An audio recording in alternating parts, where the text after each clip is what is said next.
Ministro, ¿se puede considerar real una tregua durante la cual se masacra a un país como Líbano? No, no es la mejor forma de empezar una tregua. Nosotros exigimos claramente que en este alto el fuego se incluya al Líbano. No tiene sentido.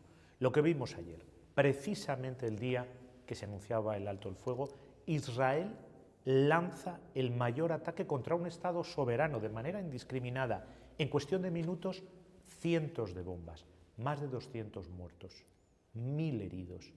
No puede ser. Líbano tiene que ser parte de este alto el fuego. Esta no es una guerra del Líbano ni del pueblo libanés. Líbano y el pueblo libanés son víctimas de esta guerra, tanto de una guerra ajena a través de Hezbollah y los lanzamientos de cohetes, como de la violación de la soberanía y de una invasión terrestre que viola el derecho internacional por parte de Israel y que es un inmenso error, nuevamente una incursión terrestre de Israel en Líbano. El gobierno de Líbano, además, llevaba ya muchos meses trabajando activamente para poder desarmar a Hezbollah, para garantizar la soberanía y la integridad territorial de Líbano y para garantizar también la seguridad del pueblo de Israel, evitando esos lanzamientos de cohetes de Hezbollah que nosotros condenamos sistemáticamente. Lo que Israel tiene que comprender es que, por supuesto, Israel tiene derecho a su existencia en paz y en seguridad, pero exactamente el mismo derecho a la existencia de un Estado con sus fronteras definidas en paz y seguridad la tiene el pueblo libanés. El genocidio en Gaza, se está sucediendo ahora la masacre también en Líbano, que además tiene unas consecuencias muy evidentes que estamos viendo, que es que estos ataques de Israel están poniendo en jaque la seguridad planetaria, están llevando realmente al mundo al borde del precipicio. Si la Unión Europea no rompe ahora el acuerdo de asociación con Israel, ¿qué tiene que pasar para que eso ocurra? Claramente estamos ante la crisis mundial más importante de este siglo y la crisis más grave en la región desde la guerra del Golfo. La Unión Europea e Israel tienen un Consejo de Asociación y ese documento de asociación lo establece claramente. Una base fundamental, como no puede ser de otra manera entre democracias, es el respeto de los derechos humanos. Ni en Gaza, ni en estos momentos en Líbano, las acciones de Israel respetan los derechos humanos, son violaciones flagrantes del derecho internacional. Por eso España planteó, y la Comisión lo hizo suyo, y muchos países de la Unión Europea nos apoyan en el momento de Gaza, que ese Consejo de Asociación se suspendiera íntegramente, y por eso lo volvemos a reclamar en estos momentos por la situación en Líbano. Simplemente lo que vimos ayer, cuando la humanidad entera respiraba aliviada porque se abría una rendija de esperanza con ese alto el fuego, Israel lanza el mayor ataque de manera indiscriminada. Nosotros vamos a estar al lado del gobierno de Líbano, vamos a estar al lado del pueblo de Líbano. Acabamos de enviar un importante paquete de ayuda humanitaria con alimentos, medicinas, material de refugio. Vamos a apoyar a las Fuerzas Armadas libanesas para que puedan desplegarse en el sur de Líbano, para que puedan desarmar a Hezbollah, y eso también garantizará la seguridad de Israel. Lo que Israel tiene que entender es que la cooperación siempre es más fuerte que la confrontación, que Israel es un Estado de Oriente Medio y que no puede ver sistemáticamente a sus vecinos como enemigos. Los europeos, durante siglos, veíamos a nuestros vecinos como aquel con el que uno se hacía la guerra. La frontera en Europa parecía que era una maldición. Era precisamente con el que estaba al otro lado de la frontera con el que hacías la guerra.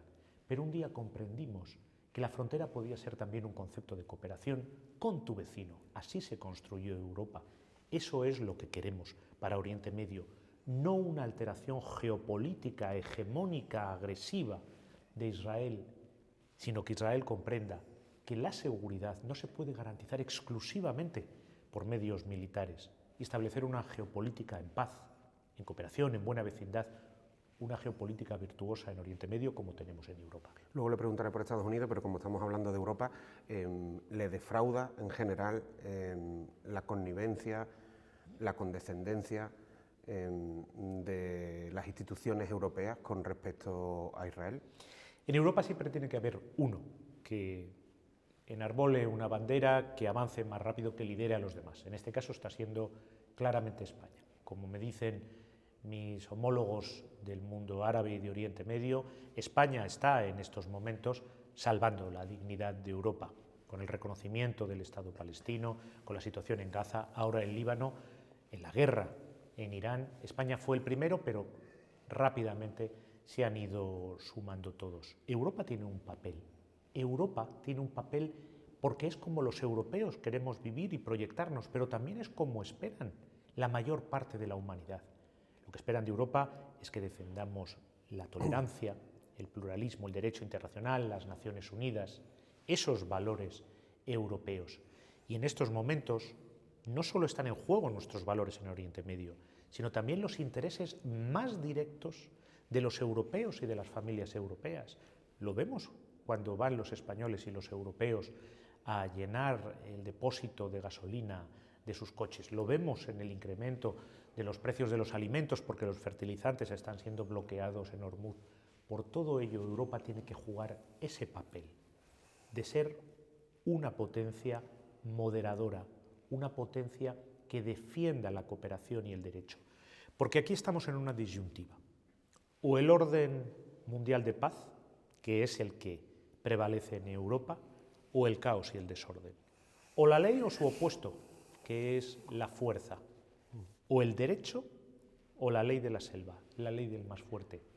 Europa tiene que estar del lado del orden de paz, de la ley y del derecho. ¿Le parece razonable, teniendo en cuenta también el planteamiento que me ha hecho al inicio sobre la situación en Líbano y los ataques de Israel, ¿le parece razonable la postura de partida de Irán de no sentarse a la mesa de paz, a la mesa de negociación hasta que esa ofensiva no cese? He hablado con mi homólogo iraní, con el ministro de Asuntos Exteriores de Irán, para decirle varias cosas. En primer lugar, apoyamos completamente la mediación pakistaní. En segundo lugar, animarle a que acuda a Islamabad y a que se siente y le dé toda la oportunidad a la paz. En cualquier circunstancia. Y le he dicho que nosotros tenemos 3 objetivos, la política exterior de España. Que cese esta guerra y que este alto el fuego se consolide de manera permanente e incluya a Líbano. En segundo lugar, que cesen los ataques de Irán y de todos los grupos chiíes de la región que de manera injustificada están atacando a todos los países del Golfo y de Oriente Medio. Y en tercer lugar, que el estrecho de Hormuz se abra y que puedan pasar libremente y con seguridad todos ellos. Por supuesto, queremos y no comprenderíamos que en este alto el fuego no esté Líbano. Esta es una guerra ajena al pueblo libanés. Pero también soy muy consciente que quien está poniendo toda la tensión sobre el Líbano lo que quiere no es ya que fracasen esas negociaciones, sino que ni siquiera lleguen a sentarse. Y por eso animo a todas las partes a involucrarse plenamente. En menos de 24 horas pasamos de mensajes por parte del presidente de los Estados Unidos, de amenazas explícitas de aniquilar a toda una civilización, a decir que ahora estamos a las puertas de una oportunidad histórica para la paz.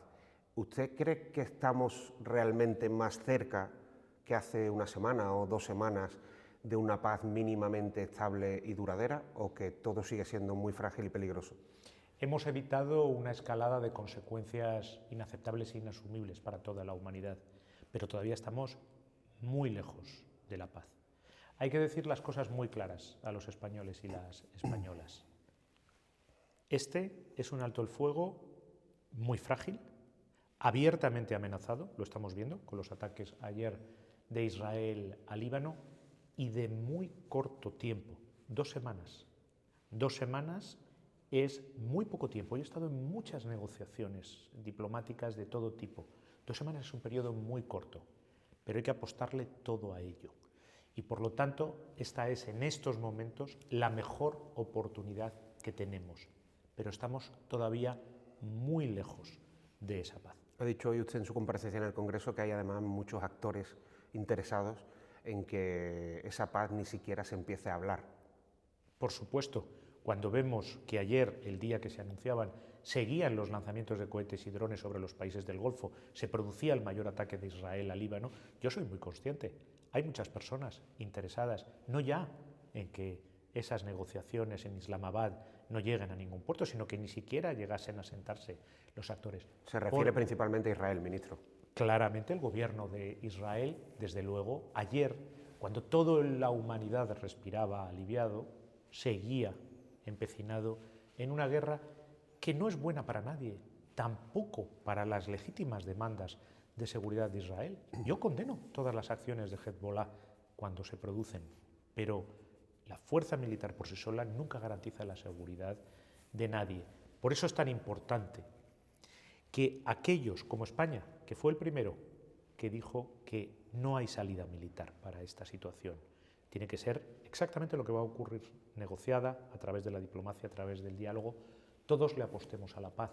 Por eso reabrimos nuestra embajada en Teherán y regresa nuestro embajador a Teherán, para desde todos los sitios, desde todas las capitales, que las voces de España, la política exterior de España, apoye esa mediación y, sobre todo, apoye esa esperanza, aunque soy muy consciente de que es muy débil, muy tenue, que hay ahora mismo de alcanzar un alto el fuego permanente.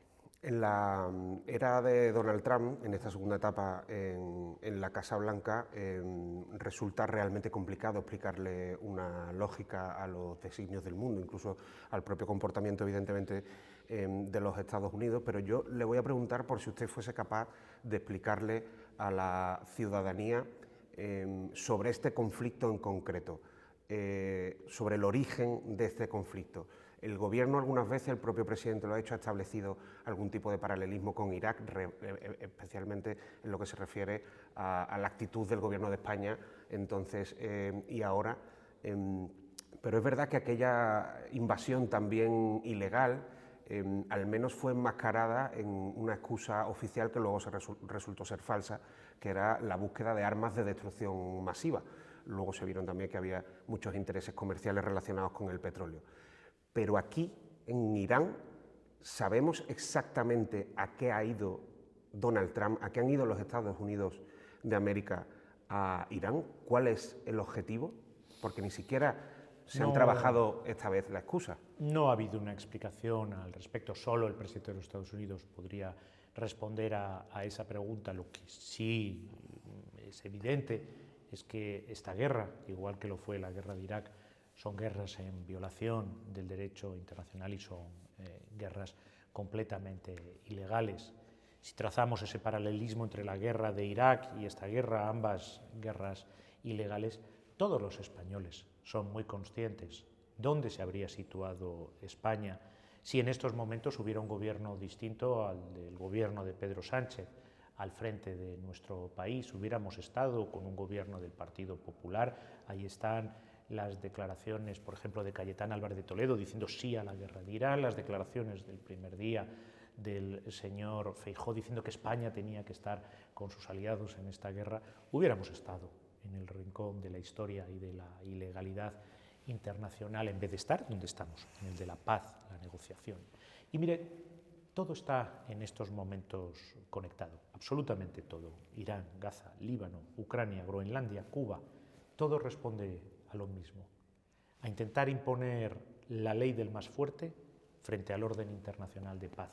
Esa es la disyuntiva en la que estamos, entre aquellos que son los menos, que creen que la guerra es su única política exterior, y los que creemos que la política exterior es ante todo diálogo, diplomacia y negociación. Y la paradoja es que aunque parezca que no, por el ruido y por la fuerza de aquellos que creen que la guerra es su política exterior, somos muchísimos más en el planeta y prácticamente le diría la inmensa mayoría de los españoles los que estamos a favor de que la guerra nunca sustituya a la política exterior y al diálogo.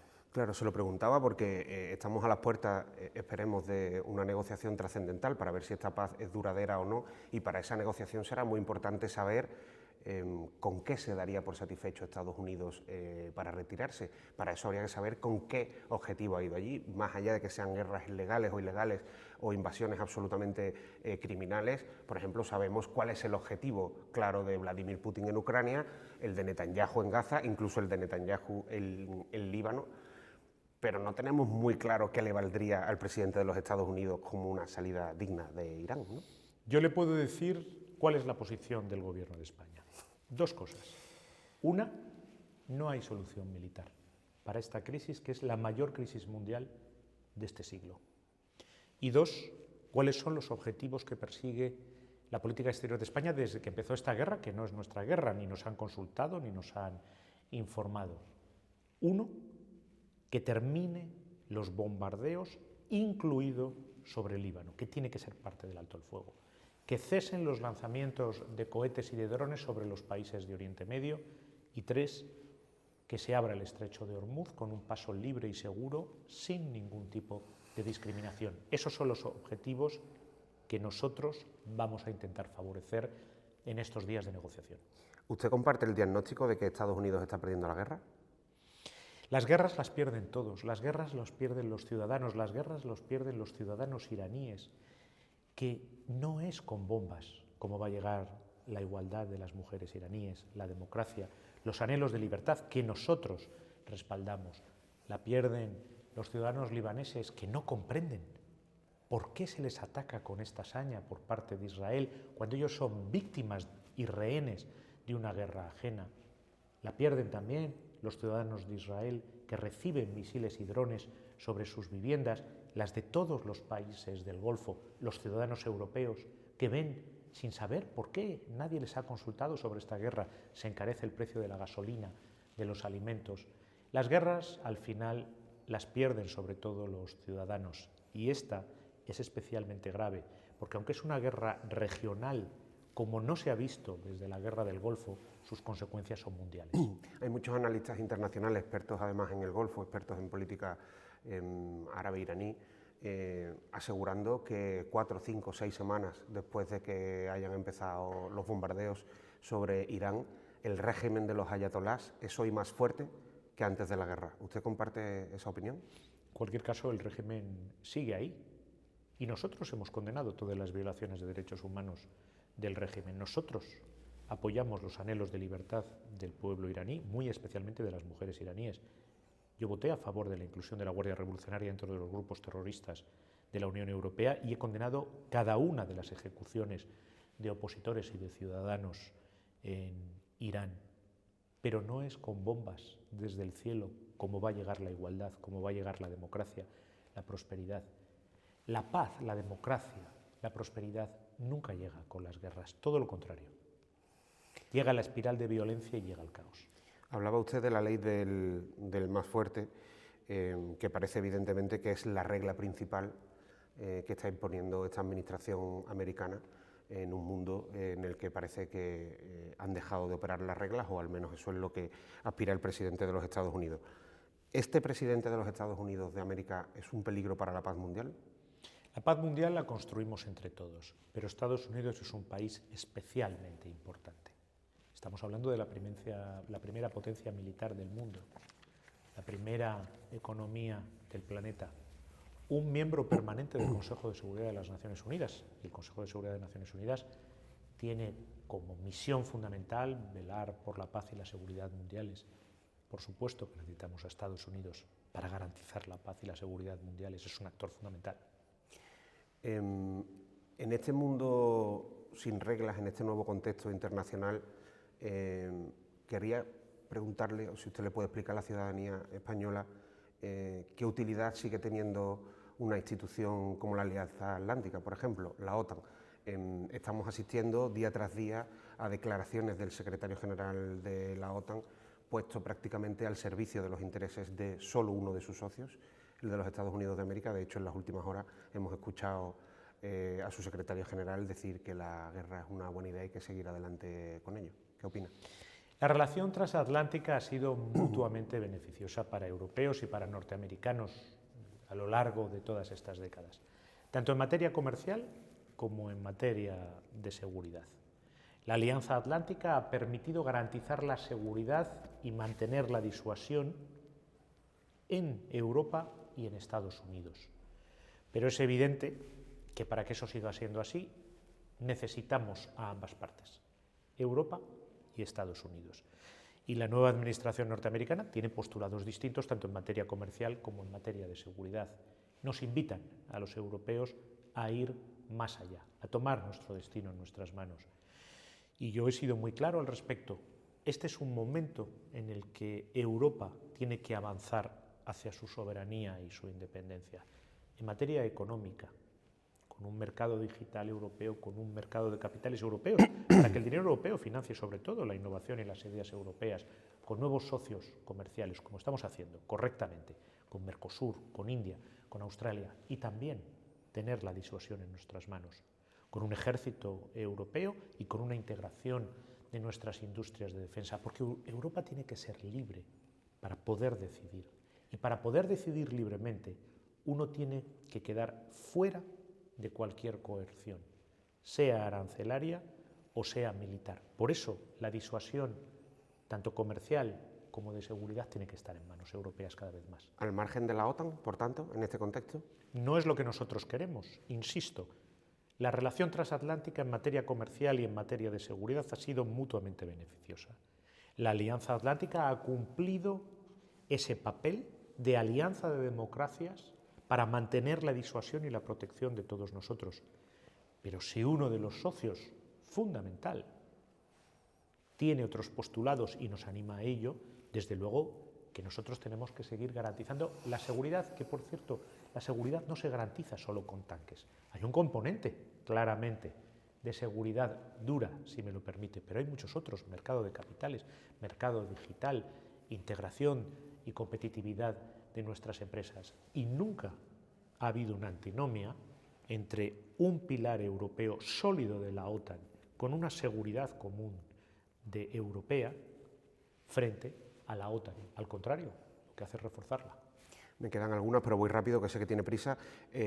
Ha publicado en las últimas horas el Wall Street Journal que Estados Unidos amenaza con retirar tropas de suelo español y dejar vacías las bases de Rota y Morón. No parece, según lo que estamos hablando, que Estados Unidos sea en estos momentos el aliado más fiable para Europa y para España. ¿Tiene sentido aún en este contexto mantener las bases americanas de Rota y Morón? Las bases se rigen por un convenio hispano-norteamericano y hay unos canales de comunicación y esos canales de comunicación están plenamente operativos y no ha habido ninguna indicación. ¿No le han comunicado que se vayan a retirar? La comunicación es totalmente fluida y natural. Vale, las amenazas del presidente de los Estados Unidos a España durante varias semanas, que sepamos, también han quedado en nada. Hace comentarios sobre distintos países, distintos presidentes, distintos líderes, pero no hay nada ni hay ninguna comunicación en ningún sentido. La relación es fluida. El presidente, y creo que usted mismo, no sé si me lo puede confirmar, se disponen a viajar a China ahora en los próximos días, ha anunciado el gobierno, con quien se han intensificado las relaciones diplomáticas y comerciales en los últimos tiempos. ¿China es un aliado fiable para España en estos momentos? Sí, ese viaje se va a producir y lo que nosotros buscamos es, en primer lugar, como tenemos una política exterior global, hablar con esa otra gran potencia militar, económica, miembro permanente también del Consejo de Seguridad de Naciones Unidas y, por lo tanto, fundamental para la estabilidad, la paz, el desarrollo económico mundiales. En segundo lugar, equilibrar un déficit comercial que es muy pronunciado a desfavor de España, con un gran mercado como es el chino, y mantener relaciones diplomáticas y políticas de primer nivel, como mantenemos con todos los grandes países del planeta, porque en estos momentos España tiene por fin una política exterior absolutamente global. Imagino que un socio más fiable que Estados Unidos en estos momentos, China. Son socios distintos. Son socios distintos. Lo que sí es las posiciones de la administración norteamericana llevan a que los europeos tengamos que buscar nuevos socios comerciales. Lo hemos hecho con Mercosur, por cierto, liderados por España. Lo hemos hecho con India, un éxito, con Australia. También hay que mirar hacia China. Voy terminando. Anuncia usted hoy la reapertura de la embajada en Teherán. ¿No es un poco precipitado teniendo en cuenta la inestabilidad o la fragilidad de la paz? No, al contrario, el tiempo es muy poco. Por eso lo hemos hecho. Hemos tomado la decisión sabiendo que hay 2 semanas de alto el fuego y que, por lo tanto, podemos volver allí con garantías de seguridad para el embajador y el personal, que era una de las cosas por las que nos hizo temporalmente tener que cerrar la embajada y, al mismo tiempo, Como queremos poner y apostar todo, había que ir muy rápido a ese alto el fuego, a que se consolide y a la paz. Ese es el motivo de la vuelta. Ha informado también el Ministerio de Defensa, pero le pregunto a usted, no sé si sabe cuál es la situación del soldado español, miembro de las misiones de las Naciones Unidas en Líbano, que estuvo retenido por Israel en el día de ayer, si sabe cuál es la situación y si sabe ya qué es exactamente lo que ocurrió, porque algunas fuentes cuentan que este ciudadano español, este soldado español, vivió algunos momentos realmente difíciles. Sé que se encuentra bien de la información que yo tengo, aunque evidentemente la relación directa al ser un soldado español es con el Ministerio de Defensa, y lo que sí le confirmo es que inmediatamente al tener conocimiento de esta situación inaceptable, que rechazo y condeno con rotundidad y con fuerza, convocamos inmediatamente a la encargada de negocios de la Embajada de Israel al Ministerio de Asuntos Exteriores y le entregamos una nota verbal de protesta. Es inadmisible que un soldado de una fuerza de Naciones Unidas, que es inviolable en todo momento, sea retenido de esta manera. No sé si ha escuchado las declaraciones de la portavoz del Partido Popular hoy, frivolizando con esta situación, ha llegado a decir que hay controles de tráfico de la Guardia Civil o de la Policía que en cualquier pueblo de España duran más que lo que estuvo retenido el soldado español. Me parece una auténtica vergüenza. Como ministro de Asuntos Exteriores me avergüenzo que haya representantes políticos que hagan esas declaraciones. En primer lugar, por un mínimo patriotismo. Estamos hablando de un soldado español. En segundo lugar, por una defensa del derecho internacional y de las Naciones Unidas. Es un soldado español, casco azul, bajo bandera de las Naciones Unidas, que tiene un estatuto de especial protección. Y en tercer lugar, por la misión que están realizando, una misión de paz. Sinceramente, eso demuestra una vez más que el Partido Popular está absolutamente incapacitado para gobernar España. Le quería preguntar por eso, por la estrategia del Partido Popular, que durante las primeras semanas de la guerra han tenido una estrategia muy dura contra el Gobierno, han acusado al Ejecutivo de Pedro Sánchez, a usted mismo, de electoralismo, de tacticismo, de intentar buscar votos en la guerra y ridiculizar un poco el lema no a la guerra. Hoy, sin embargo, usted ha podido escuchar en el Congreso de los Diputados, igual que el resto del mundo que ha seguido la comparecencia, al Partido Popular verbalizando no a la guerra. Y a su líder, Alberto Núñez Feijóo, de aquella forma, públicamente, en redes sociales, intentando desligarse de Donald Trump. ¿Qué le parece ese intento de viraje de la estrategia del Partido Popular y escuchar al Partido Popular de Irak decir ahora no a la guerra? El no a la guerra del Partido Popular, ese sí es para ellos un eslogan. No comprenden, siguen sin comprender que el no a la guerra de hoy, igual que el de la guerra de Irak, es un sentimiento abrumadoramente mayoritario de los españoles. Pero cuando hubo que tomar la decisión de cómo posicionarse, de cómo se iba a posicionar España, su política exterior, qué se iba a hacer con las bases de soberanía española pero de uso conjunto con los Estados Unidos, el presidente del Gobierno, Pedro Sánchez, y el Gobierno de España y su política exterior, no tuvimos al Partido Popular de nuestro lado. Ese era el momento de haber dicho no a la guerra. Y en ese momento, no lo olvidemos, el señor Feijóo dijo que teníamos que estar al lado de Estados Unidos. Y la diputada Cayetana Álvarez de Toledo puso bien por escrito el verdadero sentimiento profundo del Partido Popular. Sí a la guerra de Irán, con todas las letras. Por lo tanto, todos los españoles saben perfectamente dónde estaría en estos momentos España si estuviera gobernando el Partido Popular, exactamente donde estuvo en la guerra de Irak, al lado de la guerra ilegal. Y la última, ministro, la mayor parte de las encuestas señalan una abrumadora mayoría de ciudadanos y ciudadanas españoles en contra de esta guerra y muestran una preocupación real por las consecuencias de esta guerra. Sin embargo, yo quería preguntarle si usted cree que la opinión pública en general, la europea y la española en particular, son conscientes de la magnitud del riesgo que usted explicaba al principio y si realmente cree que ese riesgo llega a ser tan elevado como para que se esté jugando realmente la paz mundial en los próximos años, en la próxima década y un cambio de paradigma. Sí, son totalmente conscientes y yo lo constato cuando los ciudadanos se me acercan en la calle y me comentan por la guerra. Ellos son conscientes de la gravedad, de que esta es una crisis mundial, de que no es una crisis como cualquier otra, que aquí las cosas se pueden realmente llegar a ir de las manos para toda la humanidad.